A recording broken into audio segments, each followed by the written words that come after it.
My name is Brittany Steinman. I am the mother of Nash Steinman, who has a disease called SMARD, S-M-A-R-D. Spinal muscular atrophy with respiratory distress. It is a disease that impacts only 60 children living in the world. This disease is on no prenatal genetic screening, no carrier screening. The disease causes muscle weakness, which in turn causes respiratory failure in infancy, premature death, and basically the inability to do any of our everyday functions that we take for granted, such as breathing, digesting food, urinating. It affects all of those very basic tasks. So when Nash was 4 months old, I started seeing that he was failing to thrive. He was eating plenty of food. He was developing what I would say almost too fast. He was rolling over at 2 weeks old, actually. I remember that was my first aha moment.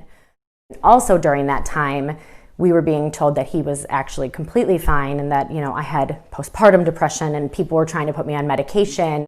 But I just knew something was wrong with him. I didn't think it was going to be quite this bad, but I knew something was up. The actual diagnosis we found out when he was 11 months old. We actually got the genetic diagnosis. There is this very, very promising thing of gene therapy that's in our future.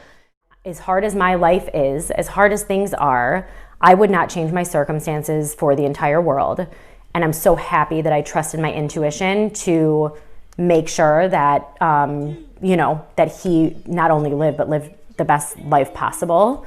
The first thing I ask myself in the morning is, how can I keep my kid alive? What can I do for our nonprofit to help other kids that are impacted by this disease?